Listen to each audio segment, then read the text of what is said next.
सत श्री अकाल, नमस्कार, आदाब।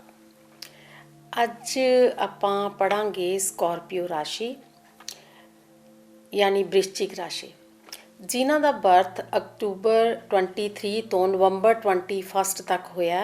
ਉਹ इंग्लिश मंथ या इंग्लिश कैलेंडर के अनुसार अपनी राशि ये देखते हैं, या जिन्हां दा नाम TN या Y अखर तो स्टार्ट होंदा ਉਹ भी इस राशि दे विच अपना जिहड़ा फ्यूचर हैगा या ਉਹਦੀ ਪ੍ਰੈਡਿਕਸ਼ਨਸ ਕਰਵਾਉਂਦੇ ਆ।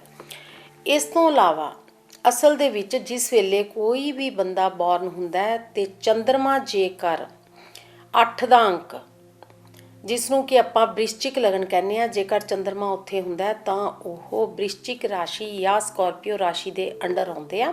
ਫਿਰ ਇਹਦੇ ਵਿੱਚ 3 ਜਿਹੜੇ ਨਕਸ਼ਤਰ ਨੇ ਉਹ ਆ ਜਾਂਦੇ ਨੇ, ਇੱਕ ਤਾਂ ਵਿਸ਼ਾਖਾ, ਅਨੁਰਾਧਾ ਤੇ ਜੇਸ਼ਟਾ। ਹੁਣ ਇਹ ਜਿਹੜੇ ਨਕਸ਼ਤਰ ਨੇ, ਇਹ ਵਿਸ਼ਾਖਾ ਜਿਹੜਾ ਗੁਰੂ ਦਾ ਨਕਸ਼ਤਰ ਹੈ, ਅਨੁਰਾਧਾ ਸ਼ਨੀ ਦਾ ਨਕਸ਼ਤਰ ਹੈ ਤੇ ਜੇਸ਼ਟਾ ਨਕਸ਼ਤਰ ਹੈਗਾ ਜਿਹੜਾ ਬੁੱਧ ਦਾ ਆ। ਫਿਰ ਇਹ ਨਕਸ਼ਤਰਾਂ ਦੇ ਹਿਸਾਬ ਨਾਲ ਜਿਹੜੇ ਇਹ ਪਰਸਨ ਹੁੰਦੇ ਆ ਉਹਨਾਂ ਦੀ ਪਰਸਨੈਲਿਟੀ ਹੈ ਜਿਹੜੀ ਉਹਦਾ ਬਹੁਤ ਜ਼ਿਆਦਾ ਫਰਕ ਪੈਂਦਾ, ਕਿਉਂਕਿ ਆਮ ਕਰਕੇ ਜਿਹੜੇ ਸਕੋਰਪੀਅਨਸ ਹੁੰਦੇ ਆ ਇਹਨਾਂ ਦਾ ਜਿਹੜਾ ਸਰੀਰ ਆ ਉਹ ਕਾਫੀ ਰਿਸ਼ਟ ਪੁਸ਼ਟ ਜਾਂ ਕਹਿ ਲਈਏ ਆਪਾਂ ਸਟਰੋਂਗ ਬਣਿਆ ਹੁੰਦਾ ਤੇ ਰੰਗ ਇਹਨਾਂ ਦਾ ਲਾਲੀ ਤੇ ਹੁੰਦਾ। ਥੋੜ੍ਹੇ ਤੇਜ਼ ਫੁਰਤੀਲੇ, ਹਲਕੇ ਜਿਹੇ ਕ੍ਰੋਧੀ ਸੁਭਾਅ ਦੇ ਫੁਰਤੀਲੇ ਹੁੰਦੇ ਆ, ਕਰੇਜੀਅਸ ਬਹੁਤ ਹੁੰਦੇ ਆ, ਰਿਸਕ ਟੇਕਿੰਗ ਹੁੰਦੇ ਆ। ਪਰ ਨਾਲ ਹੀ ਫਿਰ ਨਕਸ਼ਤਰ ਦਾ ਫਰਕ ਪੈਂਦਾ। ਜੇਕਰ ਵਿਸ਼ਾਖਾ ਨਕਸ਼ਤਰ ਦਾ ਪ੍ਰਭਾਵ ਹੋਵੇ ਤਾਂ ਕਈ ਵਾਰ ਇਹਨਾਂ ਦੀ ਹਾਈਟ ਹੈ ਜਿਹੜੀ ਉਹ 6 ਫੁੱਟ 2 ਇੰਚ ਤੱਕ ਚਲੀ ਜਾਂਦੀ ਹੈ, ਤੇ ਜੇਕਰ ਅਨੁਰਾਧਾ ਸ਼ਨੀ ਦਾ ਨਕਸ਼ਤਰ ਹੈ ਫਿਰ 6 ਫੁੱਟ ਤੋਂ ਥੋੜ੍ਹੀ ਥੱਲੇ ਹਾਈਟ ਰਹਿ ਜਾਂਦੀ ਆ। ਤੇ ਜੇਕਰ ਬੁੱਧ ਦੇ ਨਕਸ਼ਤਰ 'ਚ ਇਹ ਪੈਦਾ ਹੁੰਦੇ ਆ ਤਾਂ ਵੀ ਹਾਈਟ ਇਹਨਾਂ ਦੀ ਜ਼ਿਆਦਾ ਚਲੀ ਜਾਂਦੀ ਆ। ਆਮ ਕਰਕੇ ਇਹਨਾਂ ਦੇ ਜਿਹੜਾ ਲਗਨ ਦਾ ਮਾਲਿਕ ਹੈਗਾ ਆ, ਜਿਹੜਾ ਲਾਰਡ ਆਫ ਅਸੈਂਡੈਂਟ ਹੈ, ਮੰਗਲ ਕਿੱਥੇ ਬੈਠਾ ਆ, ਇਹ ਗੱਲ ਬਹੁਤ ਮਾਇਨੇ ਰੱਖਦੀ ਆ, ਕਿਉਂਕਿ ਆਮ ਕਰਕੇ ਜਿਹੜੀ ਇਹ ਰਾਸ਼ੀ ਹੈ ਸੱਟਾਂ ਚੋਟਾਂ ਬਹੁਤ ਖਾਂਦੇ ਆ। ਜੇਕਰ ਮੰਗਲ ਜਾਂ ਬੁੱਧ 12ਵੇਂ ਹੋਵੇ ਫਿਰ ਇਹਨਾਂ ਦੇ ਛੇਤੀ ਦੁਰਘਟਨਾ ਯੋਗ ਹੈ ਜਿਹੜੇ ਉਹ ਬਣਦੇ ਰਹਿੰਦੇ ਆ। ਸੋ ਥੋੜ੍ਹੇ, ਕਿਉਂਕਿ ਵੈਸੇ ਵੀ ਇਹ ਫੁਰਤੀਲੇ ਸੁਭਾਅ ਦੇ ਹੁੰਦੇ ਆ, ਤੇਜ਼ ਹੁੰਦੇ ਆ, ਕਈ ਵਾਰ ਛੇਤੀ ਫੈਸਲਾ ਲੈ ਲੈਂਦੇ ਆ, ਇਸੇ ਕਰਕੇ ਡਰਾਈਵਿੰਗ ਵੀ ਫਾਸਟ ਕਰਦੇ ਆ।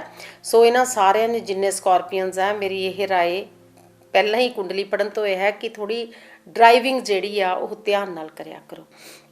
ਲਾਰਡ ਆਫ ਅਸੈਂਡੈਂਟ ਇਹਨਾਂ ਦਾ ਮੰਗਲ ਹੈਗਾ। ਜਦੋਂ ਆਪਾਂ ਡਾਇਰੈਕਸ਼ਨ ਦੀ ਗੱਲ ਕਰਦੇ ਹਾਂ ਤਾਂ ਇਹਨਾਂ ਲਈ ਜਿਹੜੀ ਡਾਇਰੈਕਸ਼ਨ ਆ ਉਹ ਨਾਰਥ ਡਾਇਰੈਕਸ਼ਨ ਹੈ ਜਿਹੜੀ ਉਹ ਸਭ ਤੋਂ ਵਧੀਆ ਰਹਿੰਦੀ ਆ। ਲੱਕੀ ਨੰਬਰ ਇਹਨਾਂ ਦੇ 9, 18 ਤੇ 27। 9 ਇਹਨਾਂ ਦਾ ਜਿਹੜਾ ਮੂਲ ਅੰਕ ਹੈਗਾ ਆ, ਸੋ ਜਿਹਨੂੰ ਆਪਾਂ ਰੈਡੀਕਲ ਨੰਬਰ ਵੀ ਕਹਿ ਦਿੰਦੇ ਹਾਂ, 9 ਹੈ। ਫਿਰ ਜਿਹੜੀਆਂ ਬਾਕੀ ਸੰਖਿਆਵਾਂ ਜਿਨ੍ਹਾਂ ਦਾ ਜੋੜ 9 ਬਣਦਾ ਹੈਗਾ, ਜਿਵੇਂ 18 ਹੋ ਗਏ, 27 ਹੋ ਗਈ, ਇਹ ਮਹੀਨੇ ਦੀਆਂ ਜਿਹੜੀਆਂ ਕੋਈ ਵੀ 9, 18 ਤੇ 27 ਡੇਟਸ ਨੇ ਉਹ ਇਹਨਾਂ ਲਈ ਗੁੱਡ ਹੁੰਦੀਆਂ ਨੇ। ਫਿਰ ਦਿਨਾਂ ਦੇ ਵਿੱਚੋਂ ਟਿਊਜ਼ਡੇ, ਮੰਡੇ ਵੀ ਇਹਨਾਂ ਲਈ ਗੁੱਡ ਹੁੰਦਾ, ਥਰਸਡੇ ਵੀ ਗੁੱਡ ਹੁੰਦਾ। ਥੋੜ੍ਹਾ ਕੋਈ ਵੀ ਚੀਜ਼ ਇਹਨਾਂ ਨੇ ਜੇਕਰ ਫਰੈਸ਼ ਕਰਨੀ ਹੈ ਤਾਂ ਸੈਟਰਡੇ, ਵੈਨਸਡੇ ਅਤੇ ਫਰਾਈਡੇ ਨੂੰ ਥੋੜ੍ਹੀ ਅਵੋਇਡ ਕਰਨੀ ਚਾਹੀਦੀ ਹੈ। ਜਦੋਂ ਆਪਾਂ ਮੈਟਲਸ ਦੀ ਗੱਲ ਕਰਦੇ ਹਾਂ ਤਾਂ ਤਾਂਬਾ ਜਿਹੜਾ ਆ ਉਹ ਇਹਨਾਂ ਲਈ ਵਧੀਆ ਮੈਟਲ ਹੈਗੀ, ਅਤੇ ਉਸ ਦੇ ਇਲਾਵਾ ਜਿਹੜਾ ਗੋਲਡ ਹੁੰਦਾ ਆ। ਜਦੋਂ ਆਪਾਂ ਇਹਨਾਂ ਦੇ ਜੈਮ ਸਟੋਨ ਦੀ ਗੱਲ ਕਰਦੇ ਹਾਂ ਤਾਂ ਰੈੱਡ ਕੋਰਲ ਜਾਂ ਮੂੰਗਾ ਹੁੰਦਾ ਆ। ਹੁਣ ਆਪਾਂ ਦੇਖਾਂਗੇ ਕਿ ਆਉਣ ਵਾਲਾ ਜਿਹੜਾ 2021 ਆ ਉਹ ਇਸ ਰਾਸ਼ੀ ਵਾਲਿਆਂ ਲਈ ਕਿਹੋ ਜਿਹਾ ਹੋਊਗਾ। ਜਿਹੜੀ ਕੋਈ ਆਪਾਂ ਸਪੈਸ਼ਲ ਚੀਜ਼ ਜਿਵੇਂ ਕਹਿ ਦਿਓ ਵੀ ਕੈਲਕੂਲੇਸ਼ਨਸ ਕਰਨੀਆਂ ਹੁੰਦੀਆਂ, ਜ਼ਿਆਦਾ ਤਾਂ ਇਹ ਹੁੰਦਾ ਵੀ ਕੁੰਡਲੀ 'ਚ ਜਿਹੜਾ ਉਹ ਪਲੈਨਟ ਹੈਗਾ ਆ ਉਹ ਕਿੱਥੇ ਬੈਠਾ ਆ। ਜਿਵੇਂ ਜਦੋਂ ਆਪਾਂ ਐਜੂਕੇਸ਼ਨ ਦੀ ਗੱਲ ਕਰਦੇ ਹਾਂ ਤਾਂ ਗੁਰੂ ਕਿੱਥੇ ਬੈਠਾ, ਕਿੰਨੀ ਐਜੂਕੇਸ਼ਨ ਲਊਗਾ ਬੱਚਾ, ਜਾਂ ਕਦੋਂ ਕੁ ਮੈਰਿਜ ਹੋਣੀ ਆ। ਪਰ ਜਿਹੜੇ ਜਨਰਲ ਪਲੈਨਟ ਜਿਹੜੇ ਹੁੰਦੇ ਆ ਜਿਸ ਵੇਲੇ ਉਹ ਗੋਚਰ 'ਚ ਜਿੱਥੇ ਫਿਰਦੇ ਆ ਤਾਂ ਉਹ ਵੀ ਆਪਣਾ ਪ੍ਰਭਾਵ ਜਿਹੜਾ ਪਾਉਂਦੇ ਨੇ, ਅਤੇ ਕਿੰਨਾ ਕੁ ਪ੍ਰਭਾਵ ਪਾਉਂਦੇ ਆ ਇਹ ਡਿਪੈਂਡ ਕਰਦਾ ਕਿ ਉਹਨਾਂ ਦੀ ਕੁੰਡਲੀ ਦੇ ਵਿੱਚ ਉਹ ਜਿਹੜੇ ਪਲੈਨਟ ਨੇ ਉਹ ਕਿੰਨੇ ਡਿਗਰੀ ਦੇ ਅਤੇ ਕਿਹੜੇ ਖਾਨੇ 'ਚ ਬੈਠੇ ਆ। ਸੋ ਜਦੋਂ ਆਪਾਂ ਹੁਣ ਇਹਨਾਂ ਦਾ ਦੇਖਦੇ ਹਾਂ ਹੋਰੋਸਕੋਪ, ਤਾਂ ਫਸਟ ਹਾਊਸ ਜਿਹੜਾ ਆ 8 ਦੇ ਅੰਕ ਤੋਂ ਕੁੰਡਲੀ ਸਟਾਰਟ ਹੁੰਦੀ ਆ, ਉੱਥੇ ਕੇਤੂ ਬੈਠੇ ਆ। 7th ਹਾਊਸ ਦੇ ਵਿੱਚ ਰਾਹੂ, ਔਰ ਇਹਨਾਂ ਦੇ 3rd ਹਾਊਸ ਦੇ ਵਿੱਚ ਜਿੱਥੇ 10 ਦਾ ਅੰਕ ਲਿਖਿਆ ਆ ਉੱਥੇ ਗੁਰੂ ਤੇ ਸ਼ਨੀ। ਇਹ ਤਕਰੀਬਨ ਸਾਰਾ ਸਾਲ ਗੁਰੂ ਨੇ ਜਾ ਕੇ ਜਿਹੜੀ ਰਾਸ਼ੀ ਆ ਉਹ ਨਵੰਬਰ ਦੇ ਵਿੱਚ ਚੇਂਜ ਕਰਨੀ ਆ। ਸੋ ਆਲਮੋਸਟ ਸਾਰਾ ਸਾਲ ਇਹੀ ਇਹਨਾਂ ਦੀ ਸਥਿਤੀ ਹੈ ਜਿਹੜੀ ਉਹ ਰਹਿਣੀ ਹੈਗੀ ਆ। ਜਦੋਂ ਆਪਾਂ ਗੱਲ ਕਰਦੇ ਹਾਂ ਹੈਲਥ ਦੀ, ਪਹਿਲਾਂ ਜਿਹੜਾ ਫਸਟ ਹਾਊਸ ਹੈ ਉਹਨੂੰ ਦੇਖਿਆ ਜਾਂਦਾ ਆ ਕਿ ਉੱਥੇ ਪਲੈਨਟ ਕੋਈ ਇੱਦਾਂ ਦਾ ਤਾਂ ਨਹੀਂ ਬੈਠਾ ਜਿਹੜਾ ਇਹਨਾਂ ਨੂੰ ਪ੍ਰੋਬਲਮ ਦਊਗਾ। ਜਿਵੇਂ ਸੈਟਰਨ ਹੋ ਗਏ, ਕੇਤੂ ਹੈ, ਰਾਹੂ ਹੈ, ਇਹ ਕਈ ਵਾਰ फस्ट हाउस 'ਚ ਬੈਠ ਕੇ ਰੋਗ ਦਿੰਦੇ ਆ। ਸੋ ਇੱਥੇ ਜਿਹੜੇ ਹੁਣ ਕੇਤੂ ਨੇ, ਉੱਦਾਂ ਬ੍ਰਿਸ਼ਚਿਕ ਲਗਨ ਦੇ ਵਿੱਚ ਕੇਤੂ ਸ਼ੁਭ ਫਲ ਵੀ ਕਾਫੀ ਦਿੰਦੇ ਆ, ਪਰ ਹੈਲਥ ਵਾਈਜ਼ ਬਹੁਤੇ ਵਧੀਆ ਫਲ ਨਹੀਂ ਦਿੰਦੇ। ਇੱਕ ਤਾਂ ਫਿਜ਼ੀਕਲ ਹੈਲਥ, ਜੇ ਤਾਂ ਪੱਕਾ ਹੀ ਕੇਤੂ ਬੈਠਾ ਹੋਵੇ ਕਿਸੇ ਦੀ ਕੁੰਡਲੀ ਦੇ ਵਿੱਚ ਤਾਂ ਉਹ ਬੰਦਾ ਜ਼ਿਆਦਾ ਰੋਗੀ ਹੋ ਰਹਿੰਦਾ ਆ। ਪਰ ਜੇ ਹੁਣ ਇਹ ਗੋਚਰ 'ਚ ਆਏ ਵੇ ਆ ਤਾਂ ਇਹਨਾਂ ਨੇ ਰੋਗ ਤਾਂ ਦੇਣੇ ਹੀ ਦੇਣੇ ਆ। ਜਿਹੜੇ ਕੇਤੂ ਨੇ ਉਹ ਲਗਨ ਦੇ ਵਿੱਚ ਬੈਠ ਕੇ ਇੱਕ ਤਾਂ ਸਿਰ ਦਰਦ, ਇਸ ਤੋਂ ਇਲਾਵਾ ਅੱਖਾਂ ਸੰਬੰਧੀ ਰੋਗ, ਇੱਕ ਤਾਂ ਇਹਨਾਂ ਨੇ ਕੇਤੂ ਨੇ ਦੇਣੇ, ਔਰ ਰਾਹੂ ਦੀ 7ਵੀਂ ਦ੍ਰਿਸ਼ਟੀ ਵੀ ਇੱਥੇ ਪੈ ਰਹੀ ਹੈ। ਸੋ ਇਹਨਾਂ ਨੇ ਵੀ ਨਾਲ ਇਹਨਾਂ ਨੂੰ ਅੱਖਾਂ ਦਾ ਰੋਗ ਵੀ ਦੇਣਾ ਹੈ, ਕੰਨਾਂ ਦੇ ਰੋਗ ਵੀ, ਸਿਰ ਦਰਦ, ਔਰ ਇਸ ਤੋਂ ਇਲਾਵਾ ਮੈਂਟਲ ਹੈਲਥ, ਐਂਗਜ਼ਾਇਟੀ ਇਹਨਾਂ ਦੀ। ਖਾਸ ਕਰਕੇ ਨਵੰਬਰ ਦੇ ਵਿੱਚ ਜਦੋਂ ਸੂਰਿਆ ਨੇ ਵੀ ਫਸਟ ਹਾਊਸ 'ਚ ਆ ਜਾਣਾ ਤਾਂ ਕੇਤੂ ਤੇ ਸੂਰਿਆ ਦਾ ਯੋਗ ਹੈ ਜਿਹੜਾ, ਉਸ ਵੇਲੇ ਇਹਨਾਂ ਦੀ ਐਂਗਜ਼ਾਇਟੀ ਹੈ ਜਿਹੜੀ ਉਹ ਵਧੂਗੀ ਉਸ ਵੇਲੇ। ਤੇ ਖਾਸ ਕਰਕੇ ਸਪਟੈਂਬਰ ਦੇ ਮਹੀਨੇ 'ਚ ਵੀ ਇਹ ਆਪਣਾ ਥੋੜ੍ਹਾ ਸਪੀਚ 'ਤੇ ਵੀ ਕੰਟਰੋਲ ਰੱਖਣ ਤੇ ਆਪਣੀ ਮੈਂਟਲ ਹੈਲਥ ਦਾ ਨਵੰਬਰ ਦੇ ਵਿੱਚ ਵੀ ਖਿਆਲ ਰੱਖਣ, ਕਿਉਂਕਿ ਉਸ ਵੇਲੇ ਇਹਨਾਂ ਨੂੰ ਕਾਫੀ ਕਠਿਨਾਈਆਂ ਜਿਹੜੀਆਂ ਉਹ ਬਣਨਗੀਆਂ। ਬਾਕੀ ਇਹਨਾਂ ਦੀ ਹੈਲਥ ਵਾਈਜ਼ ਜਿਹੜੀਆਂ ਗੰਭੀਰ ਬਿਮਾਰੀਆਂ ਨੇ, ਜੇ ਤਾਂ ਪਰਸਨਲੀ ਕੋਈ ਬਿਮਾਰੀ ਆ ਉਹ ਹੋ ਸਕਦੀ ਆ, ਪਰ ਇਸ ਸਾਲ ਇਹਨਾਂ ਨੂੰ ਐਕਸਟਰਾ ਜਿਹੜੀ ਇਹ ਪ੍ਰੋਬਲਮਸ ਨੇ ਇਹਨਾਂ ਦਾ ਖਿਆਲ ਇਹਨਾਂ ਨੂੰ ਰੱਖਣਾ ਪੈਣਾ। ਹਾਂ, ਜਿਹੜੇ ਬਜ਼ੁਰਗ ਨੇ ਜਾਂ ਜਿਹੜੇ ਕੋਈ ਅੱਖਾਂ ਦੀ ਸਰਜਰੀ ਕਰਾਉਣੀ ਚਾਹੁੰਦੇ ਆ ਉਹਨਾਂ ਦੀ ਇਸ ਸਾਲ ਅੱਖਾਂ ਦੀ ਸਰਜਰੀ ਦੇ ਯੋਗ ਬਣਦੇ ਨੇ। ਹੁਣ ਆਪਾਂ ਗੱਲ ਕਰਦੇ ਹਾਂ ਇਹਨਾਂ ਦੀ ਵੈਲਥ ਦੀ। ਹੈਲਥ ਦਾ ਖਿਆਲ ਰੱਖਣ, ਵੈਲਥ ਆਪਣੇ ਆਪ ਆ ਜਾਣੀ ਆ, ਕਿਉਂਕਿ ਇਹਨਾਂ ਦੇ ਜਿਹੜੇ ਗੁਰੂ ਨੇ ਉਹ ਤੀਸਰੇ ਬੈਠ ਕੇ ਇਹਨਾਂ ਦੇ 9ਵੇਂ ਖਾਨੇ ਨੂੰ, ਜਿਹੜਾ ਆਪਣੀ ਕਿਸਮਤ ਦਾ ਖਾਨਾ ਹੁੰਦਾ ਜਿਹਨੂੰ ਆਪਾਂ ਭਾਗੇਸ਼ ਕਹਿ ਦਿੰਦੇ ਆ, ਪਲੱਸ ਇਹਨਾਂ ਦਾ 11ਵਾਂ ਖਾਨਾ ਜਿਹੜਾ ਇਨਕਮ ਦਾ, ਉਹਨੂੰ ਵੀ ਦੇਖਦੇ ਆ। ਗੁਰੂ ਜਿੱਥੇ ਦੇਖਦੇ ਆ ਉੱਥੇ ਵਿਸਤਾਰ ਕਰਦੇ ਆ। ਸੋ ਜਦੋਂ ਉਹ 9ਵੇਂ ਖਾਨੇ ਤੇ ਦੇਖਦੇ ਆ, ਇੱਕ ਤਾਂ ਧਾਰਮਿਕ ਕੰਮਾਂ 'ਚ ਇਹਨਾਂ ਦੀ ਰੁਚੀ ਪੈਦਾ ਕਰਨਗੇ। ਇਸ ਤੋਂ ਇਲਾਵਾ ਕਈ ਵਾਰ ਉਹਨਾਂ ਨੇ ਅਚਾਨਕ ਧਨ ਲਾਭ ਦੇ ਯੋਗ ਬਣਾਉਣੇ ਆ। ਸੋ ਅਚਾਨਕ ਧਨ ਲਾਭ ਦੇ ਯੋਗ ਬਣਨੇ ਆ, ਯਸ਼ਮਾਨ ਦੀ ਪ੍ਰਾਪਤੀ ਹੋਣੀ ਆ, ਇੱਕ ਤੋਂ ਜ਼ਿਆਦਾ ਜਿਹੜੇ ਸੋਰਸਿਸ ਆ ਉਧਰੋਂ ਇਨਕਮ ਆਉਣੀ ਆ। ਪਰ ਨਾਲ ਹੀ ਇਹ ਹੈ ਕਿਉਂਕਿ ਸ਼ਨੀ ਦੀ ਦ੍ਰਿਸ਼ਟੀ 12ਵੇਂ ਖਾਨੇ ਤੇ ਪੈ ਰਹੀ ਹੈ ਤਾਂ ਖਰਚ ਵੀ ਜ਼ਰੂਰ ਹੋਣਗੇ। ਖਰਚਿਆਂ ਤੇ ਥੋੜਾ ਕੰਟਰੋਲ ਰੱਖਿਓ। ਤੇ ਵੈਸੇ ਜਿਹੜੇ ਕਈ ਮਹੀਨੇ ਜਿਹੜੇ ਆ, ਖਾਸ ਕਰਕੇ ਅਗਸਤ ਤੋਂ ਸਤੰਬਰ ਵਿੱਚ, ਜੁਲਾਈ ਦਾ ਵੀ ਥੋੜਾ ਜਿਹਾ ਪੋਰਸ਼ਨ ਹੈਗਾ, ਜੁਲਾਈ ਦੇ ਮਿਡ ਤੋਂ ਸਟਾਰਟ ਹੋ ਕੇ ਸਪਟੈਂਬਰ ਤੱਕ ਇਹਨਾਂ ਨੂੰ ਅਚਾਨਕ ਧਨ ਲਾਭ ਦੇ ਜਿਹੜੇ ਆ ਯੋਗ ਬਣਦੇ ਆ। ਔਰ ਜੁਲਾਈ ਜਿਹੜੀ ਹੈਗੀ ਆ ਉਹ ਵੀ ਇਹਨਾਂ ਲਈ ਮਤਲਬ ਵਧੀਆ, ਜੁਲਾਈ 'ਚੋਂ ਹੀ ਇਹਨਾਂ ਦੇ ਜਿਹੜੇ ਪਲੈਨਟਸ ਆ ਉਹ ਵਧੀਆ ਬਣਨੇ ਸ਼ੁਰੂ ਹੋ ਜਾਣੇ ਆ, ਜਿਹੜੇ ਕਿ ਸਪਟੈਂਬਰ ਦੇ ਐਂਡ ਤੱਕ ਚੱਲਣੇ ਆ। ਉਦੋਂ ਅਚਾਨਕ ਧਨ ਲਾਭ ਦਾ ਯੋਗ ਬਣਦਾ, ਪਰ ਖਰਚਾ ਸਾਰਾ ਸਾਲ ਹੀ ਹੁੰਦਾ ਰਹਿਣਾ। ਜਿੱਥੋਂ ਤੱਕ ਗੁਰੂ ਦਾ 9ਵੇਂ ਖਾਨੇ ਤੇ ਸਵਾਲ ਹੈਗਾ ਤਾਂ ਉਹ ਧਾਰਮਿਕ ਕੰਮਾਂ ਤੇ ਵੀ ਖਰਚ ਕਰਾਉਂਦੇ ਆ। ਸੋ ਧਰਮ ਕਰਮ ਵੱਲ ਇਹਨਾਂ ਦੀ ਰੁਚੀ ਵੀ ਹੋਊਗੀ ਤੇ ਧਾਰਮਿਕ ਕੰਮਾਂ ਤੇ ਇਹ ਖਰਚ ਵੀ ਕਰਨਗੇ। ਪਰ ਸ਼ਨੀ ਜਿਹੜੇ ਆ ਉਹ ਫਜ਼ੂਲ ਦੀ ਖਰਚੀ ਕਰਾਉਂਦੇ ਆ। ਸੋ ਕਈ ਵਾਰ ਇਨਸਾਨ ਘਰ 'ਤੇ ਬਹੁਤਾ ਪੈਸਾ ਖਰਚੀ ਜਾਂਦਾ ਆ।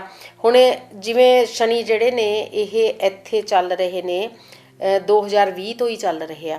ਸੋ ਇੱਕ ਤਾਂ ਉਹਨਾਂ ਨੇ ਜਿਹੜੇ ਵੀ ਵੱਡੇ ਵਿਅਕਤੀ ਨੇ ਉਹਨਾਂ ਨੇ ਘਰ ਦੀ ਰੈਨੋਵੇਸ਼ਨ 'ਤੇ ਪੈਸੇ ਲਾ ਲਏ ਹੋਣੇ ਆ, ਔਰ ਕਈ ਤਾਂ ਘਰ ਦੀ ਰੈਨੋਵੇਸ਼ਨ 'ਤੇ ਪੈਸੇ ਲੈ ਕੇ ਘਰ ਵੇਚਣ ਦੀ ਵੀ ਸੋਚ ਰਹੇ ਹੋਣੇ ਆ।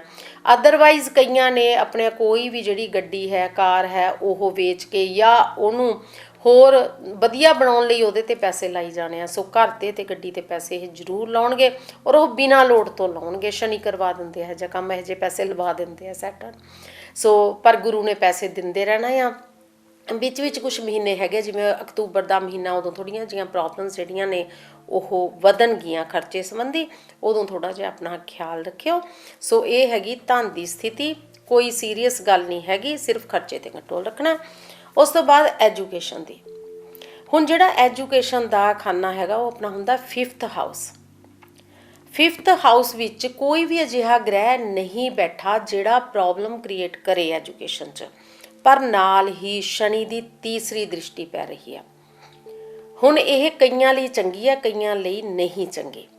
ਹੁਣ ਇੱਕ ਤਾਂ ਸ਼ਨੀ ਦੀ ਦ੍ਰਿਸ਼ਟੀ ਜਿੱਥੇ ਪੈਂਦੀ ਆ ਉਹ ਉਸ ਪ੍ਰੋਸੈਸ ਨੂੰ, ਉਸ ਪ੍ਰਕਿਰਿਆ ਨੂੰ ਥੋੜ੍ਹਾ ਡਿਲੇ ਕਰ ਦਿੰਦੇ ਆ ਤੇ ਸਖਤ ਮਿਹਨਤ ਵੀ ਕਰਵਾਉਂਦੇ ਆ। ਕਈ ਵਾਰ ਕਈਆਂ ਨੂੰ ਜੇ ਇਹ ਲੱਗੇ ਕਿ ਹਾਂ ਬਿਨਾਂ ਸਖਤ ਮਿਹਨਤ ਕੀਤੇ ਤੁਹਾਨੂੰ ਫਲ ਦੀ ਪ੍ਰਾਪਤੀ ਹੋ ਜਾਣੀ ਆ, ਉਹ ਨਹੀਂ ਹੋਣੀ। ਇਸ ਸਾਲ ਮਿਹਨਤ ਕਰਨੀ ਪੈਣੀ ਆ। ਪਰ ਜਿਹੜੇ ਵੀ ਕੋਈ ਟੈਕਨੀਕਲ ਐਜੂਕੇਸ਼ਨ ਨਾਲ ਜੁੜੇ ਹੋਏ ਆ ਜਾਂ ਮੈਡੀਕਲ ਫੀਲਡ ਦੇ ਨਾਲ ਜਾਂ ਕੋਈ ਰਿਸਰਚ ਕਰ ਰਹੇ ਆ, ਸੋ ਉਹ ਜਿਹੜੇ ਹੈਗੇ ਨੇ ਉਹਨਾਂ ਲਈ ਇਹ ਸਾਲ ਬਹੁਤ ਵਧੀਆ। ਉਹ ਇਹਦੇ ਵਿੱਚ ਵਧੀਆ ਪ੍ਰਾਪਤੀ ਹੈ ਯੋਗ ਬਣਿਆ ਹੋਇਆ।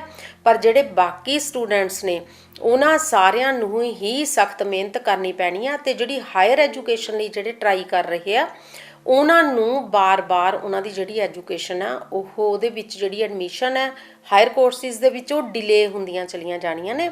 ਸੋ ਜ਼ਿਆਦਾ ਮਿਹਨਤ ਕਰਨੀ ਪੈਣੀ ਹੈ ਇਸ ਸਾਲ ਤੁਹਾਨੂੰ। ਉਸ ਤੋਂ ਬਾਅਦ ਜਦੋਂ ਆਪਾਂ ਗੱਲ ਕਰਦੇ ਹਾਂ ਮੈਰਿਜ ਯੋਗ ਦੀ, ਮੈਰਿਜ ਯੋਗ ਦੇ ਵਿੱਚ ਆਪਾਂ ਸਪਤਮ ਭਾਵ ਦੇਖਦੇ ਹਾਂ। ਸੱਤਵਾਂ ਖਾਨਾ ਜਿਹੜਾ ਕਿ ਵਿਆਹ ਦਾ ਹੁੰਦਾ ਜਾਂ ਸਪਾਊਸ ਦਾ ਹੁੰਦਾ, ਪਰ ਨਾਲ ਹੀ ਗੁਰੂ ਦੀ ਸਥਿਤੀ ਅਤੇ ਸ਼ੁਕਰ ਦੀ ਸਥਿਤੀ ਦੇਖੀ ਜਾਂਦੀ ਆ। ਹੁਣ ਇੱਥੇ ਜਿਹੜੇ ਦੋ ਗ੍ਰਹਿ ਨੇ ਉਹ ਆਪਣਾ ਇੱਕ ਵਧੀਆ ਫਲ ਪਾ ਰਹੇ ਆ, ਇੱਕ ਮਾੜਾ ਫਲ ਪਾ ਰਹੇ ਆ। 7th ਹਾਊਸ ਦੇ ਵਿੱਚ ਜਿਹੜੇ ਰਾਹੂ ਬੈਠੇ ਆ ਉਹ ਮੈਰਿਜ ਨੂੰ ਬਾਰ-ਬਾਰ ਟਾਲਣਗੇ। ਕਈ ਵਾਰ ਇਹ ਹੁੰਦਾ ਕਿ ਜਦੋਂ ਸ਼ਾਦੀ ਲਈ ਗੱਲ ਚਲਾਉਂਦੇ ਆ ਤਾਂ ਗੱਲ ਚੱਲਦੀ ਆ, ਫਿਰ ਮੁੜ ਕੇ ਗੱਲ ਨਹੀਂ ਬਣਦੀ, ਉੱਥੇ ਹੀ ਗੱਲ ਪਹੁੰਚ ਜਾਂਦੀ ਆ। ਸੋ ਰਿਸ਼ਤੇ ਲਈ ਟਰਾਈ ਕਰਦੇ ਆ, ਫਿਰ ਗੱਲ ਕੋਈ ਨਹੀਂ ਬਣਦੀ। ਜਾਂ ਮੰਨ ਲਓ ਰਿਸ਼ਤਾ ਹੋ ਗਿਆ ਅਤੇ ਵਿਆਹ ਦੀ ਡੇਟ ਤੈਅ ਕਰਨੀ ਆ, ਉਹ ਡੇਟ ਬਾਰ-ਬਾਰ ਚੇਂਜ ਹੋਊਗੀ ਇਹਨਾਂ ਦੀ। ਸੋ ਇੱਕ ਵਾਰ ਡੇਟ ਫਿਕਸ ਕਰ ਲਈ, ਫਿਰ ਇਹਨਾਂ ਨੂੰ ਲੱਗੂਗਾ ਕਿ ਡੇਟ ਚੇਂਜ ਕਰ ਲਈਏ, ਕਾਰਨ ਕੋਈ ਵੀ ਹੋਵੇ। ਸੋ ਇਹਨਾਂ ਦੀ ਇੱਕ ਤਾਂ ਵਿਆਹ ਦੀ ਤਰੀਕ ਬਾਰ-ਬਾਰ ਬਦਲ ਹੋਊਗੀ ਅਤੇ ਕਈ ਵਾਰ ਇਹ ਲੱਗਣਾ ਵੀ ਵਿਆਹ ਹੋਣਾ ਹੀ ਨਹੀਂ ਜਾਂ ਇੱਥੇ ਨਹੀਂ ਹੋਣਾ। ਸੋ ਪਰ 20 ਨਵੰਬਰ ਤੱਕ ਗੁਰੂ ਦੀ ਵੀ ਪੰਜਵੀਂ ਦ੍ਰਿਸ਼ਟੀ ਹੈ ਜਿਹੜੀ ਉਹ ਇੱਥੇ ਪੈ ਰਹੀ ਆ ਸਪਤਮ ਭਾਵ, ਤੇ ਵਿਆਹ ਹੋ ਜਾਊਗਾ। ਪਰ ਹਾਂ ਇਹ ਹੈ ਕਿ ਡਿਲੇ ਜ਼ਰੂਰ ਹੋਊਗਾ, ਡਿਲੇ ਹੋਣਾ ਵਿਆਹ ਰਾਹੂ ਕਰਕੇ, ਪਰ ਗੁਰੂ ਨੇ ਵਧੀਆ ਫਲ ਦੇ ਕੇ ਉਸ ਮੈਰਿਜ ਨੂੰ ਸਿਰੇ ਚਾੜ ਦੇਣਾ ਆ। ਸੋ ਮੈਰਿਜ ਦਾ ਯੋਗ ਇਹਨਾਂ ਦਾ ਇਸ ਸਾਲ ਬਣਦਾ ਹੈਗਾ ਆ। ਉਸ ਤੋਂ ਬਾਅਦ ਜਦੋਂ ਆਪਾਂ ਗੱਲ ਕਰਦੇ ਹਾਂ ਮੈਰਿਡ ਲਾਈਫ ਦੀ, ਮੈਰਿਡ ਲਾਈਫ ਵਿੱਚ ਇੱਕ ਤਾਂ ਇਹ ਹੈ ਕਿ ਜਿਹੜਾ ਜੀਵਨ ਸਾਥੀ ਹੈ ਸਪਾਊਸ ਆ ਉਹਦੀ ਹੈਲਥ ਗੁੱਡ ਰਹਿਣੀ ਚਾਹੀਦੀ ਆ। ਪਰ ਇੱਥੇ ਜਦੋਂ ਵੀ ਰਾਹੂ ਸਪਤਮ ਭਾਵ ਦੇ ਵਿੱਚ ਆਉਂਦੇ ਆ ਤਾਂ ਇਹ ਜੀਵਨ ਸਾਥੀ ਦੀ ਜਿਹੜੀ ਹੈਲਥ ਆ ਉਹਨੂੰ ਪ੍ਰਭਾਵਿਤ ਕਰਦੇ ਆ। ਸੋ ਜੀਵਨ ਸਾਥੀ ਨੂੰ ਬਿਮਾਰ ਕਰਦੇ ਆ ਕਹਿ ਲਓ ਤੁਸੀਂ। ਸੋ ਇਹਨਾਂ ਦੇ ਪਲੈਨਟ, ਇਹਨਾਂ ਦੀ ਆਪਣੀ ਵੀ ਸਿਹਤ ਗੁੱਡ ਨਹੀਂ ਰਹਿਣੀ। ਇੱਕ ਤਾਂ ਜਿਵੇਂ ਦੱਸਿਆ ਵੀ ਅੱਖਾਂ ਦੀ ਪ੍ਰੋਬਲਮ, ਇਹਨਾਂ ਨੂੰ ਸਿਰ ਦਰਦ ਦੀ ਪ੍ਰੋਬਲਮ, ਫਿਰ ਮੈਂਟਲ ਸਟ੍ਰੈਸ ਇਹਨਾਂ ਨੂੰ ਕਾਫੀ ਰਹਿਣਾ। ਕਮਰ ਦੇ ਨਿਚਲੇ ਹਿੱਸੇ 'ਚ ਵੀ ਦਰਦ ਇਹਨਾਂ ਨੂੰ ਜ਼ਿਆਦਾ ਰਹੂਗਾ। ਅਤੇ ਨਾਲ ਹੀ ਜੀਵਨ ਸਾਥੀ ਦੀ ਸਿਹਤ ਵੀ ਇਹਨਾਂ ਦੀ ਵਧੀਆ ਨਾ ਰਹਿਣ ਦੇ ਯੋਗ ਹੈ। ਉਸ ਤੋਂ ਬਾਅਦ ਜਦੋਂ ਸ਼ਨੀ ਵੀ ਤੀਸਰੇ ਆਉਂਦੇ ਆ, ਇਹ ਵੀ ਜਿਹੜੀ ਜੀਵਨ ਸਾਥੀ ਦੀ ਹੈਲਥ ਨੂੰ ਥੋੜ੍ਹਾ ਜਿਹਾ ਪ੍ਰਭਾਵਿਤ ਕਰਦੇ ਆ। ਉੱਧਰੋਂ ਸਪਤਮ ਦ੍ਰਿਸ਼ਟੀ ਜਿਹੜੀ ਆ ਉਹ ਕੇਤੂ ਦੀ ਪੈ ਰਹੀ ਆ। ਸੋ ਕਈਆਂ ਨੂੰ ਤਾਂ ਇਹ ਵੀ ਲੱਗਣਾ ਆ ਕਿ ਇਹਨਾਂ ਦੀ ਮੈਰਿਡ ਲਾਈਫ ਹੈ ਜਿਹੜੀ ਉਹਦੇ ਵਿੱਚ ਪ੍ਰੋਬਲਮਸ ਚੱਲ ਰਹੀਆਂ ਨੇ। ਸੋ ਉਹਨਾਂ ਨੂੰ ਲੱਗਣਾ ਕਿ ਕਿਤੇ ਡਾਈਵੋਰਸ ਤੱਕ ਗੱਲ ਨਾ ਪਹੁੰਚ ਜਾਵੇ ਜਾਂ ਡਾਈਵੋਰਸ ਨਾ ਹੋ ਜਾਵੇ, ਨਿੱਕੀਆਂ ਮੋਟੀਆਂ ਥੋੜ੍ਹੀਆਂ ਬਹੁਤ ਨੋਕ ਝੋਂਕ ਚੱਲਦੀ ਰਹਿਣੀਆਂ। ਪਰ ਫਿਰ ਵੀ ਇਹਨਾਂ ਦਾ ਹਾਂ ਜੇਕਰ ਕਿਸੇ ਦਾ ਪਿਛਲੇ ਟਾਈਮ ਤੋਂ ਡਾਈਵੋਰਸ ਦਾ ਕੇਸ ਚੱਲ ਰਿਹਾ ਉਹ ਤਾਂ ਫਾਈਨਲਾਈਜ਼ ਹੋ ਜਾਊਗਾ। ਪਰ ਇਹਨਾਂ ਵਿੱਚ ਜਿਹੜੀਆਂ ਨਿੱਕੀਆਂ ਮੋਟੀਆਂ ਸਮੱਸਿਆਵਾਂ ਆਉਣੀਆਂ ਨੇ ਉਹਨਾਂ ਦਾ ਜਿਹੜਾ ਸੋਲਿਊਸ਼ਨ ਹੈ ਉਹ ਹੋ ਜਾਣਾ ਆ। ਅਤੇ ਕੋਈ ਇੱਦਾਂ ਦੇ ਇਹਨਾਂ ਦੇ ਲੀਗਲ ਸੈਪਰੇਸ਼ਨ ਵਾਲੇ ਪਲੈਨਟਸ ਹੈ ਜਿਹੜੇ ਉਹ ਨਹੀਂ ਬਣਨੇ। ਸੋ ਇਹ ਆਪਣੀ ਸਿਹਤ ਦਾ ਵੀ ਖਿਆਲ ਰੱਖਣ ਅਤੇ ਆਪਣੇ ਜੀਵਨ ਸਾਥੀ ਦੀ ਸਿਹਤ ਦਾ ਵੀ ਖਿਆਲ ਇਹਨਾਂ ਨੂੰ ਰੱਖਣਾ ਪੈਣਾ ਆ। ਇਸ ਤੋਂ ਬਾਅਦ ਆਪਾਂ ਸਕੋਰਪੀਅਨਸ ਦੀ ਗੱਲ ਕਰ ਰਹੇ ਹਾਂ। ਹੁਣ ਆਪਾਂ ਗੱਲ ਕਰਾਂਗੇ ਇਹਨਾਂ ਦੇ ਸੰਤਾਨ ਯੋਗ ਦੀ। ਜਿਹੜੇ ਹੁਣ ਵਿਅਕਤੀ ਵਿਆਹੇ ਹੋਏ ਨੇ ਔਰ ਜਿਨ੍ਹਾਂ ਦੀ ਉਮਰ ਹੈਗੀ ਹੈ ਸੰਤਾਨ ਪ੍ਰਾਪਤੀ ਲਈ, ਉਹਨਾਂ ਦੇ ਸੰਤਾਨ ਪ੍ਰਾਪਤੀ ਦੇ ਲਈ ਟਾਈਮ ਬੋਲ ਆ ਇਸ ਸਾਲ ਗੁੱਡ ਨਹੀਂ ਹੈਗਾ। ਕਿਉਂਕਿ ਪੰਜਵਾਂ ਖਾਨਾ ਜਿਹੜਾ ਸੰਤਾਨ ਦਾ ਹੈਗਾ ਆ ਉਸ ਨੂੰ ਲੈ ਕੇ ਚਿੰਤਾ ਬਣੀ ਰਹਿਣੀ ਆ। ਸ਼ਨੀ ਨੇ ਉਹ ਚਿੰਤਾ ਬਣਾਉਣੀ ਆ। ਔਰ ਜਿਹੜੇ ਇਸ ਲਈ ਕੋਈ ਫੈਮਿਲੀ ਪਲਾਨ ਕਰ ਰਹੇ ਆ, ਥੋੜ੍ਹੇ ਉਹਨਾਂ ਦੇ ਪ੍ਰੋਜੈਕਟ ਵੀ ਫੈਮਿਲੀ ਪਲੈਨਿੰਗ ਦੇ ਜਿਹੜੇ ਆ ਉਹ ਡਿਲੇ ਹੋਣਗੇ। ਇਸ ਤੋਂ ਇਲਾਵਾ ਜਿਹੜੀਆਂ ਲੇਡੀਜ਼ ਇਸ ਰਾਸ਼ੀ ਵਾਲੀਆਂ ਹੈਗੀਆਂ, ਜੇਕਰ ਉਹ ਪ੍ਰੈਗਨੈਂਟ ਨਹੀਂ ਹੈਗੀਆਂ ਤਾਂ ਵੀ ਉਹਨਾਂ ਨੂੰ ਹੈਲਥ ਇਸ਼ੂਜ਼ ਆਉਣੇ ਆ। ਅਤੇ ਜਿਹੜਾ ਲੋਅਰ ਹਾਫ ਹੈਗਾ ਜਾਂ ਜਿਵੇਂ ਕਮਰ ਤੋਂ ਹੇਠਲੇ ਹਿੱਸੇ ਦਰਦ ਉਹ ਵੀ ਰਹਿਣਾ। ਔਰ ਜਿਹੜੇ ਪ੍ਰੈਗਨੈਂਟ ਵੂਮੈਨ ਹੈਗੇ ਉਹ ਆਪਣੀ ਸਿਹਤ ਦਾ ਬਹੁਤ ਖਿਆਲ ਰੱਖਣ, ਕਿਉਂਕਿ ਸਪਤਮ ਭਾਵ 'ਚ ਜਦੋਂ ਰਾਹੂ ਆਉਂਦੇ ਆ ਕਈ ਵਾਰ ਮਿਸਕੈਰੇਜ ਕਰਾ ਦਿੰਦੇ ਆ। ਸੋ ਆਪਣੀ ਹੈਲਥ ਦਾ ਖਿਆਲ ਰੱਖਿਓ। ਆਪਾਂ ਗੱਲ ਕਰ ਰਹੇ ਸੀ ਸੰਤਾਨ ਯੋਗ ਦੀ। ਇਸ ਤੋਂ ਬਾਅਦ ਆਪਾਂ ਮਿਲਦੇ ਹਾਂ ਇੱਕ ਛੋਟੇ ਜਿਹੇ ਬ੍ਰੇਕ ਤੋਂ ਬਾਅਦ, ਫਿਰ ਆਪਾਂ ਗੱਲ ਕਰਾਂਗੇ ਬਾਕੀ ਸਕੋਰਪੀਓ ਰਾਸ਼ੀ ਬਾਰੇ।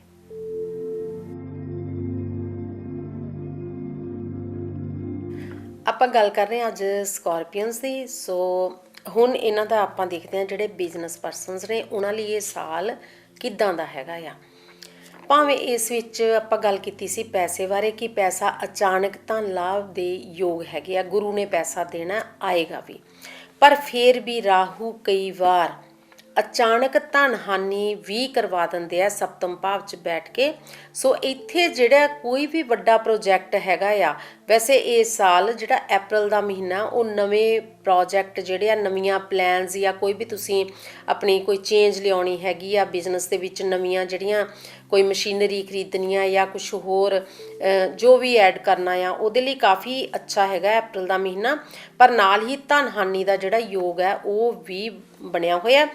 2 ਜੂਨ ਤੋਂ ਲੈ ਕੇ ਮਿਡ ਜੁਲਾਈ ਤੱਕ ਜਦੋਂ ਮੰਗਲ ਨੀਚ ਦਾ ਚੱਲਣਾ, ਉਸ ਵੇਲੇ ਕਿਸੇ ਨਾ ਕਿਸੇ ਪਾਸਿਓਂ ਕਈ ਵਾਰ ਧੋਖਾ ਮਿਲ ਜਾਂਦਾ ਹੁੰਦਾ। ਸੋ ਜੇ ਕੋਈ ਨਵਾਂ ਪੇਪਰ ਸਾਈਨ ਕਰ ਰਹੇ ਹੋ ਜਾਂ ਕਿਸੇ ਨਾਲ ਕੋਈ ਡੀਲਿੰਗ ਕਰ ਰਹੇ ਹੋ ਤਾਂ 2 ਜੂਨ ਤੋਂ ਲੈ ਕੇ ਮਿਡ ਜੁਲਾਈ ਤੱਕ ਤੁਸੀਂ ਪੂਰਾ ਖਿਆਲ ਰੱਖਿਓ ਔਰ ਪੇਪਰ ਸਾਈਨ ਕਰਦੇ ਹੋ ਤਾਂ ਧਿਆਨ ਨਾਲ ਕਰਿਓ।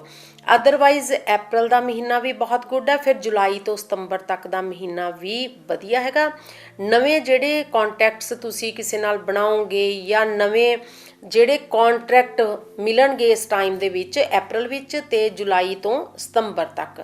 ਸਿਰਫ 2 ਜੂਨ ਤੋਂ ਮਿਡ ਜੁਲਾਈ ਤੱਕ ਟਾਈਮ ਠੀਕ ਨਹੀਂ ਹੈਗਾ, ਬਾਕੀ ਉਸ ਟਾਈਮ ਦੇ ਵਿੱਚ ਉਹ ਫਰੂਟਫੁਲ ਸਿੱਧ ਹੋਣਗੇ। ਸੋ ਇੱਦਾਂ ਇਹ ਬਿਜ਼ਨਸ ਵਾਈਜ਼ ਇਹ ਸਾਲ ਜਿਹੜਾ ਆ ਉਹ ਵਧੀਆ ਰਹੂਗਾ।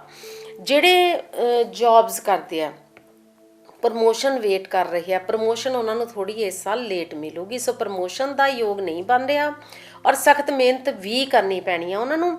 ਪਰ ਨਾਲ ਹੀ ਟਰਾਂਸਫਰ ਦਾ ਯੋਗ ਉਹਨਾਂ ਦਾ ਪੱਕਾ ਬਣਿਆ ਹੋਇਆ।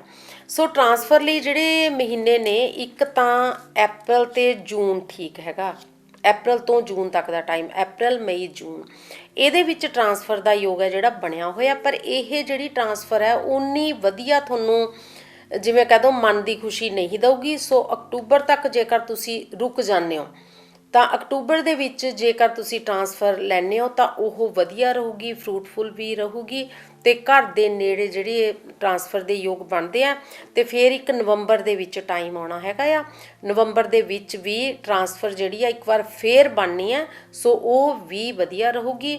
ਹੁਣ ਜੇ ਤਾਂ ਤੁਸੀਂ ਅਕਤੂਬਰ ਨਵੰਬਰ ਤੱਕ ਰੁਕ ਸਕਦੇ ਹੋ ਤਾਂ ਵਧੀਆ ਆ, ਨਹੀਂ ਫਿਰ ਤੁਸੀਂ ਅਪ੍ਰੈਲ ਤੋਂ ਜੂਨ ਤੱਕ ਵੀ ਟਰਾਂਸਫਰ ਲਈ ਟਰਾਈ ਕਰ ਸਕਦੇ ਹੋ। ਸੋ ਟਰਾਂਸਫਰ ਦਾ ਯੋਗ ਬਣਦਾ, ਪਰ ਪ੍ਰਮੋਸ਼ਨ ਹੈ ਜਿਹੜੀ ਉਹ ਨਹੀਂ ਬਣ ਰਹੀ ਹੈਗੀ।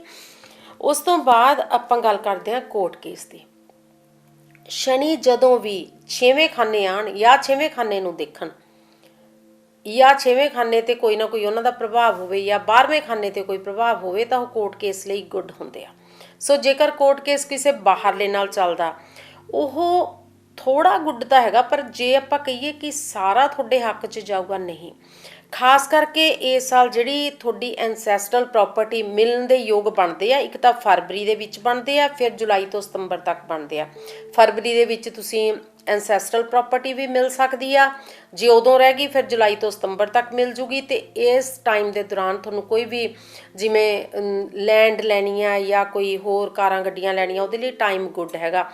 ਪਰ ਐਂਸੈਸਟਰਲ ਪ੍ਰੋਪਰਟੀ ਨੂੰ ਲੈ ਕੇ ਭਰਾਵਾਂ ਦੇ ਨਾਲ ਜਿਹੜਾ ਇਸ ਸਾਲ ਤੁਹਾਡਾ ਵਾਦ ਵਿਵਾਦ ਹੈ ਉਹ ਤੁਹਾਨੂੰ ਕੋਰਟ ਕੇਸ ਤੱਕ ਜਾਣੀ ਹਾਲਾਤ ਪਹੁੰਚ ਸਕਦੇ ਆ, ਕੋਰਟ ਤੱਕ ਲਿਜਾ ਸਕਦਾ ਆ। ਖਾਸ ਕਰਕੇ ਜਿਹੜਾ ਟਾਈਮ ਦੱਸਿਆ ਸੀ 2 ਜੂਨ ਤੋਂ ਜੁਲਾਈ ਦੇ ਮਿਡ ਜੁਲਾਈ ਤੱਕ, ਉਸ ਦੇ ਵਿਚਾਲੇ ਮੰਗਲ ਨੀਚ ਨੇ ਭਰਾਵਾਂ ਨਾਲ ਪੂਰਾ ਜਿਹੜਾ ਵਾਦ ਵਿਵਾਦ ਹੈ ਉਹ ਵਧਾ ਦੇਣਾ ਆ। ਸਿੱਟਾ ਕੁਛ ਨਹੀਂ ਨਿਕਲਣਾ ਉਹਦਾ। ਸੋ ਜੇ ਪੈਸਾ ਹੱਥ 'ਚ ਆ ਜਾਂਦਾ ਹੈ ਤਾਂ ਰਿਲੇਸ਼ਨ ਖਰਾਬ ਹੋਣਗੇ, ਜੇ ਰਿਲੇਸ਼ਨ ਬਚਾਉਂਦੇ ਹੋ ਤਾਂ ਥੋੜ੍ਹਾ ਇਹ ਜਾ ਸਕਦਾ ਆ ਤੁਹਾਡੇ ਥੋੜ੍ਹੇ ਜਿਹੇ ਨੁਕਸਾਨ ਦੇ ਵਿੱਚ। ਪਰ ਇਹ ਤੁਹਾਡੀ ਮਰਜ਼ੀ ਆ ਵੀ ਤੁਸੀਂ ਪੈਸੇ ਜਿਹੜੇ ਆ ਉੱਧਰ ਜਾਣਾ ਜਾਂ ਰਿਲੇਸ਼ਨ ਬਚਾਉਣ ਲਈ ਜਾਣਾ। ਸੋ ਭਰਾਵਾਂ ਨਾਲ ਇਸ ਸਾਲ ਜਿਹੜੇ ਕਲੇਸ਼ ਦੇ ਯੋਗ ਆ ਉਹ ਬਣੇ ਹੋਏ ਨੇ, ਸੋ ਉੱਧਰੋਂ ਬਚਾਅ ਕਰਨਾ ਜ਼ਰੂਰੀ ਆ ਵੀ ਵੱਡਿਆਂ ਦੀ ਰਜਾਮੰਦੀ ਦੇ ਨਾਲ, ਵੱਡਿਆਂ ਦੀ ਸਲਾਹ ਨਾਲ ਚੱਲੋ ਤਾਂ ਫਿਰ ਸਾਰਾ ਕੁਝ ਠੀਕ ਰਹੂਗਾ। ਸੋ ਐਂਸੈਸਟਰਲ ਪ੍ਰੋਪਰਟੀ ਮਿਲੂਗੀ ਇਸ ਸਾਲ। ਕੋਰਟ ਕੇਸ ਬਹੁਤੇ ਫਾਇਦੇਮੰਦ ਨਹੀਂ ਰਹਿਣੇ। ਜਿੱਥੋਂ ਤੱਕ ਨਵੀਂ ਪ੍ਰੋਪਰਟੀ ਜਿਹੜੀ ਤੁਸੀਂ ਖਰੀਦਣੀ ਆ ਜਾਂ ਨਵੀਆਂ ਕਾਰਾਂ ਗੱਡੀਆਂ ਜਿਨ੍ਹਾਂ ਨੇ ਲੈਣੀਆਂ, ਉਹਦੇ ਲਈ ਫਰਵਰੀ ਦਾ ਮਹੀਨਾ ਬਹੁਤ ਗੁੱਡ ਹੈ, ਮਈ ਦਾ ਮਹੀਨਾ ਬਹੁਤ ਗੁੱਡ ਹੈ ਅਤੇ ਅਕਤੂਬਰ ਦਾ ਮਹੀਨਾ ਤੁਹਾਡੇ ਲਈ ਕਾਫੀ ਗੁੱਡ ਰਹੂਗਾ। ਪਰ ਨਾਲ ਹੀ ਮਈ ਦੇ ਵਿੱਚ ਮੰਗਲ ਨੇ ਇੱਕ ਵਾਰ 8ਵੇਂ ਆਉਣਾ ਆ, ਉਸ ਵੇਲੇ ਦੁਰਘਟਨਾ ਯੋਗ ਬਣਦਾ। ਵੈਸੇ ਤਾਂ ਜਿਵੇਂ ਮੈਂ ਐਪੀਸੋਡ ਦੇ ਸ਼ੁਰੂ ਵਿੱਚ ਹੀ ਕਿਹਾ ਸੀ, ਸਕੋਰਪੀਅਨਸ ਜਿਹੜੇ ਆ ਉਹ ਫਾਸਟ ਡਰਾਈਵਿੰਗ ਨਾ ਕਰਿਆ ਕਰੋ। ਪਰ ਮਈ ਦੇ ਵਿੱਚ ਔਰ ਅਕਤੂਬਰ ਦੇ ਵਿੱਚ ਉਸ ਵੇਲੇ ਜਿਹੜੇ ਹਾਲਾਤ ਨੇ, ਗ੍ਰਹਿ ਜਿਹੜੇ ਆ ਉਹਨਾਂ ਦਾ ਪ੍ਰਭਾਵ ਇੱਦਾਂ ਰਹਿਣਾ ਕਿ ਉਸ ਵੇਲੇ ਜ਼ਿਆਦਾ ਦੁਰਘਟਨਾਯੋਗ ਬਣਦਾ। ਸੋ ਆਪਣੀ ਸਿਹਤ ਦਾ ਖਿਆਲ ਰੱਖਿਓ। ਦੁਰਘਟਨਾ ਵੀ ਇੱਕ ਤਰ੍ਹਾਂ ਨਾਲ ਬਿਮਾਰੀ ਹੀ ਹੁੰਦੀ ਹੈ, ਬੰਦਾ ਮੰਜੇ 'ਤੇ ਹੀ ਰਹਿੰਦਾ ਫਿਰ ਉਨਾ ਟਾਈਮ। ਸੋ ਥੋੜ੍ਹਾ ਜਿਹਾ ਖਿਆਲ ਰੱਖਿਓ। ਉਸ ਤੋਂ ਬਾਅਦ ਜਦੋਂ ਆਪਾਂ ਯਾਤਰਾਵਾਂ ਦੀ ਗੱਲ ਕਰਦੇ ਹਾਂ ਕਿ ਇਸ ਸਾਲ ਬਹੁਤੀਆਂ ਯਾਤਰਾਵਾਂ ਜਿਹੜੀਆਂ ਨੇ ਉਹ ਨਹੀਂ ਬਣੀਆਂ ਹੋਈਆਂ, ਸਿਰਫ ਬਿਜ਼ਨਸ ਨੂੰ ਲੈ ਕੇ ਕੁਛ ਬਣੀਆਂ ਹੋਈਆਂ। ਜਿਹੜੇ ਮਹੀਨੇ ਦੱਸੇ ਆ, ਫਰਵਰੀ ਦੇ ਦੱਸੇ ਹੈਗੇ ਆ, ਅਪ੍ਰੈਲ ਦਾ ਮਹੀਨਾ ਹੈਗਾ ਆ, ਸੋ ਫਿਰ ਅਗਸਤ ਸਤੰਬਰ ਦਾ ਮਹੀਨਾ ਹੈ। ਇਸ ਮਹੀਨੇ ਦੇ ਵਿੱਚ ਜਿਹੜੀਆਂ ਯਾਤਰਾਵਾਂ ਨੇ ਉਹ ਫਰੂਟਫੁਲ ਰਹਿਣਗੀਆਂ। ਬਾਕੀ ਜਿਹੜਾ ਸਾਲ ਹੈਗਾ ਫਿਰ ਉਹ ਵਿਅਰਥ ਦੀਆਂ ਯਾਤਰਾਵਾਂ ਕਰਾਊਗਾ। ਪੈਸੇ ਦਾ ਨੁਕਸਾਨ ਵੈਸੇ ਹੀ ਸ਼ਨੀ ਕਰਾਉਣਗੇ। ਸੋ ਆਪਣੇ ਪੈਸੇ ਨੂੰ ਬਚਾ ਕੇ ਰੱਖੋ। ਬਿਨਾਂ ਲੋੜ ਤੋਂ ਤੁਸੀਂ ਯਾਤਰਾਵਾਂ ਨਾ ਕਰਿਓ, ਕਿਉਂਕਿ ਫਿਰ ਉਹ ਪੈਸੇ ਦਾ ਨੁਕਸਾਨ ਹੀ ਹੋਊਗਾ। ਔਰ ਇਸ ਤੋਂ ਇਲਾਵਾ ਜੇ ਹੁਣ ਆਪਾਂ ਦੇਖੀਏ ਕਿ ਆਪਾਂ ਹੱਲ ਕੀ ਕਰ ਸਕਦੇ ਹਾਂ, ਜਿਹੜੇ ਇਸ ਰਾਸ਼ੀ ਵਾਲੇ ਆ ਇਸ ਸਾਲ, ਉਹਨਾਂ ਨੂੰ ਰਾਹੂ, ਕੇਤੂ ਤੇ ਸ਼ਨੀ ਜਿਹੜੇ ਤਿੰਨੋਂ ਨੇ, ਉਹਨਾਂ ਨੇ ਜ਼ਿਆਦਾ ਹੈਲਥ ਦੀ ਜਿਹੜੀ ਆ ਪ੍ਰੋਬਲਮ ਦੇਣੀ ਆ। ਉਸ ਲਈ ਬਹੁਤ ਸਿੰਪਲ ਉਪਾਅ ਆ। ਇੱਕ ਤਾਂ ਆਪਾਂ ਜਿਹੜਾ ਬਰਡ ਫੂਡ ਆਪਾਂ ਦਾਨ ਕਰਦੇ ਹੁੰਦੇ ਆ, ਚਿੜੀਆਂ ਨੂੰ ਚੋਗਾ ਕਈ ਕਹਿ ਦਿੰਦੇ ਆ, ਬਰਡਸ ਨੂੰ ਫੂਡ ਪਾਉਣਾ, ਪੰਛੀਆਂ ਨੂੰ, ਉਹ ਜ਼ਰੂਰ ਤੁਸੀਂ ਪਾ ਸਕਦੇ ਹੋ। ਇਸ ਤੋਂ ਇਲਾਵਾ ਸਟੀਲ ਦੀਆਂ ਚੀਜ਼ਾਂ ਦਾ ਦਾਨ, ਜਾਂ ਕਿਤੇ ਕੰਸਟਰਕਸ਼ਨ ਦੇ ਸਮਾਨ ਦਾ ਦਾਨ, ਜਾਂ ਫਿਰ ਬੇਆਸਰੇ ਲੋਕਾਂ ਦੀ ਜਿਹੜੀ ਹੈਲਪ ਹੈ ਉਹ ਕੀਤੀ ਜਾ ਸਕਦੀ ਆ। ਕੇਤੂ ਲਈ ਕਈ ਵਾਰ ਖੱਟੀਆਂ ਚੀਜ਼ਾਂ ਦਾ ਦਾਨ ਵੀ ਕੀਤਾ ਜਾ ਸਕਦਾ, ਜਿਹੜੀਆਂ ਸਾਵਰ ਇਨ ਟੇਸਟ ਹੁੰਦੀਆਂ ਨੇ। ਵੈਸੇ ਵੀ ਜਿਹੜੇ ਸਕੋਰਪੀਅਨਸ ਹੈ ਖੱਟਾ ਬੜਾ ਤਿੱਖਾ ਪਸੰਦ ਕਰਦੇ ਆ, ਖਾਣਾ ਵੀ ਪਸੰਦ ਕਰਦੇ ਆ। ਸੋ ਤਿੱਖਾ ਭੋਜਨ ਕਰਦੇ ਆ, ਖਾਸ ਕਰਕੇ ਨਿੰਬੂ ਦਾ ਪ੍ਰਯੋਗ ਇਹ ਆਪਣੇ ਭੋਜਨ 'ਚ ਵੀ ਕਰਦੇ ਆ, ਪਰ ਨਾਲ ਹੀ ਇਹਨਾਂ ਨੂੰ ਚਾਹੀਦਾ ਕਿ ਖੱਟੀਆਂ ਚੀਜ਼ਾਂ ਦਾਨ ਵੀ ਕਰਿਆ ਕਰਨ। ਇਸ ਤੋਂ ਇਲਾਵਾ ਕੰਬਲ ਦਾਨ ਕੀਤੇ ਜਾ ਸਕਦੇ ਆ। ਸਰਦੀ ਜਿਹੜੀ ਆ ਹੁਣ ਪੂਰੀ ਜਿਵੇਂ ਕਹਿ ਦਿਓ ਸਿਖਰ 'ਤੇ ਹੈਗੀ ਆ, ਆਪਣੇ ਇੱਥੇ ਕੈਨੇਡਾ 'ਚ ਵੀ, ਇੰਡੀਆ 'ਚ ਵੀ, ਜਿੱਥੇ ਦਾਨ ਨੂੰ ਤੁਹਾਡਾ ਜੀਅ ਕਰਦਾ, ਜਿੰਨਾ ਕੁ ਦਾਨ ਕਰਨਾ ਲੋੜਵੰਦ ਨੂੰ ਤੁਸੀਂ ਉਹਨਾਂ ਦਾਨ ਕਰ ਸਕਦੇ ਹੋ। ਇਸ ਤੋਂ ਇਲਾਵਾ ਜਾਣ ਤੋਂ ਪਹਿਲਾਂ ਮੈਂ ਇਹ ਜ਼ਰੂਰ ਦੱਸਣਾ ਚਾਹੂੰਗੀ ਕਿ ਸਟੋਨਸ ਜਿਹੜੇ ਆ ਬਿਨਾਂ ਆਪਣੀ ਕੁੰਡਲੀ ਤੋਂ ਨਹੀਂ, ਬਿਨਾਂ ਦੇਖੇ ਨਹੀਂ ਪਾਉਣੇ ਚਾਹੀਦੇ। ਇਹ ਨਹੀਂ ਹੈ, ਇਹ ਕੋਈ ਪ੍ਰਯੋਗ ਨਹੀਂ ਹੁੰਦਾ, ਇਹ ਤਾਂ ਇੱਕ ਤਰ੍ਹਾਂ ਨਾਲ ਦਵਾਈ ਦੀ ਤਰ੍ਹਾਂ ਹੀ ਹੁੰਦੇ ਆ। ਆਪਾਂ ਜੇ ਬੇਲੋੜੀ ਦਵਾਈ ਲੈ ਲਈਏ ਜਾਂ ਆਪਾਂ ਗਲਤ ਦਵਾਈ ਲੈ ਲਈਏ ਫਿਰ ਉਹ ਫਾਇਦੇ ਦੀ ਜਗ੍ਹਾ ਨੁਕਸਾਨ ਕਰਦੀ ਆ। ਜਿਹੜੇ ਸਕੋਰਪੀਅਨਸ ਹੁੰਦੇ ਆ ਇਹਨਾਂ ਲਈ ਜਿਹੜੇ ਪਲੈਨਟ ਹੈਗੇ ਆ, ਪਹਿਲੇ, ਪੰਜਵੇਂ ਤੇ 9ਵੇਂ ਖਾਨੇ ਦਾ ਮਾਲਕ, ਉਹਦੇ ਲਈ ਪਹਿਲੇ ਖਾਨੇ ਲਈ ਜਿਨ੍ਹਾਂ ਨੂੰ ਹੈਲਥ ਇਸ਼ੂਜ਼ ਜ਼ਿਆਦਾ ਆਉਂਦੇ ਆ ਜਾਂ ਜਿਹੜੇ ਫਿਰ ਪ੍ਰਮੋਸ਼ਨਸ ਜ਼ਿਆਦਾ ਚਾਹੁੰਦੇ ਆ ਆਪਣੀ ਲਾਈਫ ਦੇ ਵਿੱਚ, ਉਹਦੇ ਲਈ ਲਾਰਡ ਆਫ ਅਸੈਂਡੈਂਟ ਨੂੰ, ਕਿਉਂਕਿ ਪ੍ਰਮੋਸ਼ਨ ਵੀ ਤਾਂ ਹੀ ਹੋਊ ਜੇ ਸਖਤ ਮਿਹਨਤ ਕਰੋਗੇ। ਇਸ ਸਾਲ ਵੈਸੇ ਵੀ ਹੈਲਥ ਇਸ਼ੂਜ਼ ਇਹਨਾਂ ਨੂੰ ਆਉਣੇ ਆ। ਸੋ ਰੈੱਡ ਕੋਰਲ ਪਾ ਸਕਦੇ ਆ, ਮੂੰਗਾ ਪਾ ਸਕਦੇ ਆ। ਮੂੰਗਾ ਜਿਹੜਾ ਹੈਗਾ ਇਸ ਨੂੰ ਜਾਂ ਤਾਂ ਆਪਾਂ ਗੋਲਡ 'ਚ ਪਾਇਆ ਜਾ ਸਕਦਾ, ਜਾਂ ਫਿਰ ਆਪਾਂ 3 ਮੈਟਲ ਜਿਹਦੇ ਵਿੱਚ ਆਪਾਂ ਤਾਂਬਾ, ਚਾਂਦੀ ਤੇ ਗੋਲਡ ਥੋੜ੍ਹਾ ਮਿਕਸ ਕਰਕੇ, ਔਰ ਨਾਲ ਹੀ ਜੇ ਤਾਂ ਰਿੰਗ ਪਾਉਣੀ ਆ ਫਿਰ ਤਾਂ ਰਿੰਗ ਫਿੰਗਰ ਦੇ ਵਿੱਚ, ਇਹ ਲੋਕਟ ਦੇ ਰੂਪ ਵਿੱਚ ਵੀ ਪਾਇਆ ਜਾ ਸਕਦਾ ਆ, ਗਲੇ ਦੇ ਵਿੱਚ ਚੇਨ ਪਾ ਕੇ। ਸੋ ਜਿਵੇਂ ਤੁਹਾਡੀ ਮਰਜ਼ੀ ਆ ਤੁਸੀਂ ਪਾ ਸਕਦੇ ਹੋ। ਲੇਡੀਜ਼ ਜੇ ਹੱਥ 'ਚ ਪਾਉਣਾ ਹੈ ਤਾਂ ਲੈਫਟ ਹੈਂਡ ਦੇ ਵਿੱਚ ਰਿੰਗ ਫਿੰਗਰ 'ਚ, ਜੇ ਜੈਂਟਸ ਨੇ ਇਹ ਸਟੋਨ ਪਾਉਣਾ ਹੈ ਤਾਂ ਰਾਈਟ ਹੈਂਡ ਦੀ ਰਿੰਗ ਫਿੰਗਰ 'ਚ ਪਾ ਸਕਦੇ ਆ। ਇਸ ਤੋਂ ਇਲਾਵਾ ਜਿਵੇਂ ਆਪਾਂ ਗੱਲ ਕੀਤੀ ਸੀ ਸਟੂਡੈਂਟਸ ਦੀ, ਸਟੂਡੈਂਟਸ ਨੂੰ ਇਸ ਸਾਲ ਪੜ੍ਹਾਈ ਦੇ ਵਿੱਚ ਥੋੜ੍ਹੀ ਪ੍ਰੋਬਲਮ ਆਊਗੀ। ਸੋ ਉਹਦੇ ਲਈ ਇੱਕ ਤਾਂ ਜੇ ਤਾਂ ਉਹ ਸਟੋਨ ਪਾਉਣਾ ਚਾਹੁੰਦੇ ਆ, ਫਿਰ ਤਾਂ ਉਹ ਪੁਖਰਾਜ ਹੈ ਜਿਹੜਾ ਪੀਲੇ ਰੰਗ ਦਾ ਹੁੰਦਾ, ਯੈਲੋ ਸਫਾਇਰ, ਉਹ ਪਾ ਸਕਦੇ ਨੇ। ਉਹ ਹਮੇਸ਼ਾ ਗੋਲਡ ਵਿੱਚ ਹੀ ਪਾਇਆ ਜਾਂਦਾ ਹੈ। ਅਤੇ ਉਹਦੇ ਲਈ ਜੇ ਤਾਂ ਇਹਨਾਂ ਨੇ ਰਿੰਗ ਪਾਉਣੀ ਆ ਫਿਰ ਉੱਦਾਂ ਹੀ ਗੋਲਡ ਦੇ ਵਿੱਚ ਬਣਾ ਕੇ ਰਾਈਟ ਹੈਂਡ 'ਚ ਜਿਹੜੇ ਜੈਂਟਸ ਨੇ, ਲੇਡੀਜ਼ ਜਿਹੜੀਆਂ ਲੈਫਟ ਹੈਂਡ 'ਚ ਪਾਉਂਦੀਆਂ, ਅਤੇ ਫਸਟ ਫਿੰਗਰ ਜਿਹੜੀ ਅੰਗੂਠੇ ਦੇ ਨਾਲ ਵਾਲੀ ਜਿਹਨੂੰ ਆਪਾਂ ਪੁਆਇੰਟਰ ਜਾਂ ਇੰਡੈਕਸ ਫਿੰਗਰ ਵੀ ਕਹਿੰਦੇ ਆ, ਉਹਦੇ ਵਿੱਚ ਪਾਈ ਜਾਂਦੀ ਆ। ਆਮ ਕਰਕੇ ਲੇਡੀਜ਼ ਨੂੰ 3 to 5 ਰੱਤੀ, ਅਤੇ ਜਿਹੜੇ ਜੈਂਟਸ ਆ 6 ਤੋਂ 8 ਰੱਤੀ ਪਾਉਂਦੇ ਆ। ਫਿਰ ਜੇ ਮਾੜੀ ਮੋਟੀ ਵੱਧ ਘੱਟ ਵੀ ਹੋ ਗਈ ਤਾਂ ਕੋਈ ਇਹਦਾ ਫਰਕ ਨਹੀਂ ਪੈਂਦਾ ਹੁੰਦਾ। ਸੋ ਉਸ ਤੋਂ ਬਾਅਦ ਜਿਹੜਾ 9th ਹਾਊਸ ਹੈ ਉਹ ਹੁੰਦਾ ਆਪਣੀ ਗੁੱਡ ਲੱਕ ਦਾ, ਕਰਮਾਂ ਦਾ, ਜੋ ਸਾਨੂੰ ਆਪਣੀ ਜ਼ਿੰਦਗੀ 'ਚ ਮਿਲਦਾ ਉਹ ਮਿਲਦਾ ਹੀ ਆਪਣੀ ਮਿਹਨਤ ਅਤੇ ਆਪਣੇ ਕਰਮਾਂ ਦਾ ਲੇਖਾ ਜੋਖਾ। ਜੇ ਆਪਾਂ ਵਧੀਆ ਕੰਮ ਕਰਦੇ ਹਾਂ ਤਾਂ ਵਧੀਆ ਮਿਲਦਾ, ਜੇ ਮਾੜਾ ਕੰਮ ਕਰਾਂਗੇ ਉਹਦਾ ਮਾੜਾ ਹੀ ਮਿਲਣਾ, ਭਾਵੇਂ ਉਹ ਅੱਜ ਮਿਲ ਜੇ ਭਾਵੇਂ ਇਨ ਫਿਊਚਰ ਮਿਲ ਜੇ। ਸੋ 9th ਹਾਊਸ ਨੂੰ ਪਾਵਰਫੁਲ ਕਰਨ ਲਈ, ਕਿਸਮਤ ਸਾਥ ਦੇਵੇ ਉਹਦੇ ਲਈ ਆਪਾਂ ਚੰਦਰਮਾ ਦਾ ਜਿਹੜਾ ਰਤਨ ਹੈ ਉਹ ਮੋਤੀ ਹੈ ਜਿਹੜਾ, ਜਾਂ ਮੂਨ ਸਟੋਨ ਹੈ ਜਿਹੜਾ, ਉਹ ਪਾਇਆ ਜਾ ਸਕਦਾ।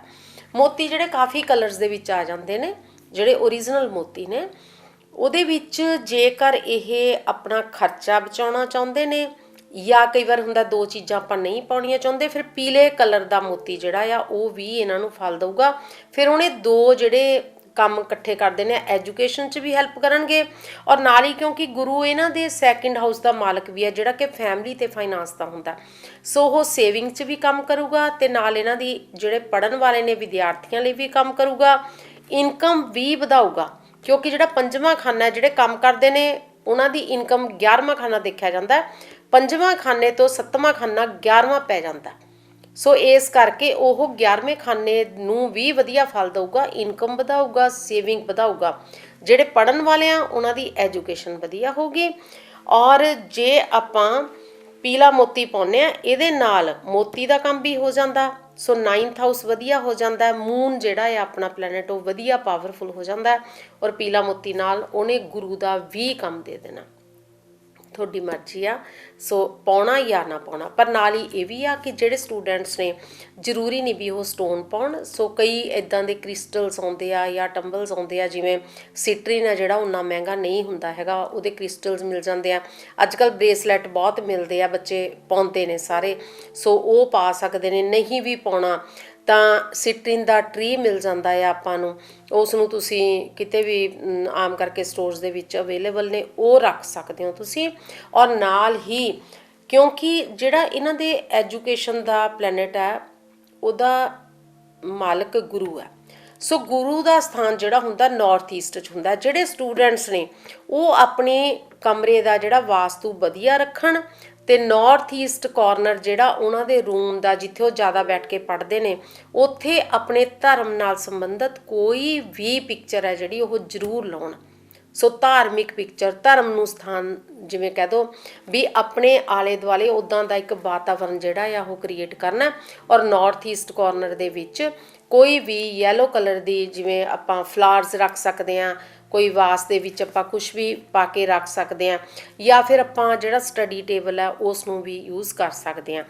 ਨਾਲ ਹੀ ਆਪਾਂ ਇੱਕ ਕੰਮ ਹੋਰ ਕਰ ਸਕਦੇ ਹਾਂ, ਜੇ ਕਮਰੇ ਦਾ ਤੁਸੀਂ ਪਲਾਨ ਕਰ ਰਹੇ ਹੋ ਕਿ ਪੇਂਟ ਚੇਂਜ ਕਰਨਾ ਤਾਂ ਇਸ ਸਾਲ ਯੈਲੋ ਕਲਰ ਜਿਹੜਾ ਬੇਜ ਕਲਰ ਜਿਹੜਾ ਆ ਜਾਂਦਾ ਆ ਉਸ ਕਲਰ ਦਾ ਪੇਂਟ ਤੁਸੀਂ ਕਰ ਲੈਣਾ। ਪਰ ਜੇ ਹੁਣ ਰੀਸੈਂਟਲੀ ਕੀਤਾ ਤਾਂ ਕਲਰ ਚੇਂਜ ਨਾ ਕਰਕੇ ਪੈਸੇ ਖਰਚ ਕਰ ਲਿਓ। ਤਾਂ ਉੱਦਾਂ ਜੇ ਤੁਹਾਡਾ ਰੂਮ ਦਾ ਕਲਰ ਚੇਂਜ ਹੋਣ ਵਾਲਾ ਤਾਂ ਜਿਹੜੀ ਯੈਲੋ ਕਲਰ ਹੈ ਉਹ ਤੁਹਾਨੂੰ ਵਧੀਆ ਫਲ ਦਊਗਾ। ਤਾਂ ਸਭ ਤੋਂ ਜ਼ਰੂਰੀ ਗੱਲ ਕੰਬਲ ਦਾ ਪ੍ਰਯੋਗ ਘੱਟ ਕਰਨਾ, ਬਲੈਂਕਟਸ, ਕਿਉਂਕਿ ਜਿਹੜੇ ਬਲੈਂਕਟਸ ਹੁੰਦੇ ਆ ਇਹ ਰਾਹੂ ਤੇ ਕੇਤੂ ਦਾ ਫਲ ਦਿੰਦੇ ਆ। ਜਦੋਂ ਵੀ ਰਾਹੂ ਕੇਤੂ ਬੈਡ ਚੱਲ ਰਹੇ ਹੋਣ ਕੰਬਲ ਦਾ ਪ੍ਰਯੋਗ ਨਹੀਂ ਕਰਨਾ। ਔਰ ਕੋਈ ਵੀ ਇਲੈਕਟ੍ਰੋਨਿਕਸ ਦਾ ਸਮਾਨ ਜਿਹੜਾ ਆ ਉਹ ਕਿਸੇ ਤੋਂ ਫ੍ਰੀ ਨਹੀਂ ਲੈਣਾ, ਗਿਫਟ ਵੀ ਨਹੀਂ ਲੈਣਾ ਇਸ ਸਾਲ, ਕਿਉਂਕਿ ਉਹਦੇ ਨਾਲ ਜਿਹੜਾ ਸੂਰਿਆ ਵੀ ਬੈਡ ਹੋ ਜਾਂਦਾ ਤੇ ਰਾਹੂ ਵੀ ਬੈਡ ਹੋ ਜਾਂਦਾ ਔਰ ਰਾਹੂ ਮਾੜਾ ਫਲ ਦੇਣਾ ਸ਼ੁਰੂ ਕਰ ਦਿੰਦਾ। ਸੋ ਇਸ ਸਾਲ ਥੋੜ੍ਹਾ ਜਿਹਾ ਦਾਨ 'ਤੇ ਜ਼ੋਰ ਦਿਓ। ਜਿੰਨਾ ਵੀ ਤੁਸੀਂ ਬਰਡਸ ਨੂੰ ਫੂਡ ਪਾ ਸਕਦੇ ਹੋ, ਮਹਿੰਗਾ ਵੀ ਨਹੀਂ ਹੁੰਦਾ ਇਹ, ਤੇ ਇਹਨੂੰ ਪਾਉਣ ਲਈ ਕਿਤੇ ਜਾਣਾ ਵੀ ਨਹੀਂ ਪੈਂਦਾ, ਸੋ ਨੇੜੇ ਤੇੜੇ ਆਪਣੇ ਘਰ ਦੇ ਕਿਤੇ ਵੀ ਪਾ ਸਕਦੇ ਹੋ। ਕੰਬਲ ਦਾ ਪ੍ਰਯੋਗ ਘੱਟ ਕਰੋ। ਪੜ੍ਹਨ ਵਾਲਿਆਂ ਲਈ ਸੁਜੈਸ਼ਨਸ ਇਹ ਆ। ਬਾਕੀ ਵਾਸਤੂ ਹੈ ਜਿਹੜਾ ਜੇ ਕਿਸੇ ਨੇ ਘਰ ਖਰੀਦਣਾ ਤੁਹਾਡੇ ਲਈ ਜਿਹੜੀ ਨਾਰਥ ਦਿਸ਼ਾ ਹੈਗੀ ਆ ਉਹ ਸਭ ਤੋਂ ਵਧੀਆ ਹੈਗੀ ਆ। ਬਾਕੀ ਹੋਰ ਦਿਸ਼ਾਵਾਂ ਦੇ ਵਿੱਚ ਥੋੜ੍ਹਾ ਸਾਊਥ ਨੂੰ ਅਵੋਇਡ ਕਰਿਓ। ਈਸਟ ਵੀ ਵਧੀਆ ਰਹਿੰਦਾ ਇਹਨਾਂ ਲਈ, ਈਸਟ ਐਂਡ ਨਾਰਥ ਦਿਸ਼ਾ, ਬਾਕੀ ਸਾਊਥ ਨੂੰ ਅਵੋਇਡ ਕਰਿਓ। ਤੇ ਹੋਰ ਜੇਕਰ ਕੁਐਸਚਨ ਕੋਈ ਕਿਸੇ ਦਾ ਰਹਿ ਗਿਆ, ਵੈਸੇ ਮੈਨੂੰ ਲੱਗਦਾ ਕਿ ਸਾਰੇ ਆਪਾਂ ਐਸਪੈਕਟ ਜਿਹੜੇ ਆ ਉਹ ਕਰ ਲਿਆ ਕਲੀਅਰ। ਜੇ ਫੇਰ ਕੁਛ ਹੋਰ ਕੋਈ ਕੁਐਸਚਨ ਰਹਿ ਗਿਆ ਤੁਸੀਂ ਮੈਨੂੰ ਕਾਲ ਕਰ ਲਿਓ, ਈਮੇਲ ਕਰ ਲਿਓ, ਜਾਂ ਫਿਰ ਜੇ ਤੁਸੀਂ ਸਕਿਪ ਕਰ ਗਏ ਤਾਂ YouTube 'ਤੇ ਜਾ ਕੇ ਉੱਥੇ ਵੀ ਤੁਸੀਂ ਦੇਖ ਸਕਦੇ ਹੋ। ਸਾਰੀਆਂ ਜਿੰਨੀਆਂ ਆਪਾਂ ਰਾਸ਼ੀਆਂ ਪੜ੍ਹੀਆਂ ਨੇ ਉਹ ਸਾਰੀਆਂ ਜਿਹੜੀਆਂ ਨੇ YouTube 'ਤੇ ਅਵੇਲੇਬਲ ਨੇ, ਤੁਸੀਂ ਜਾ ਕੇ ਉੱਥੋਂ ਦੇਖ ਸਕਦੇ ਹੋ।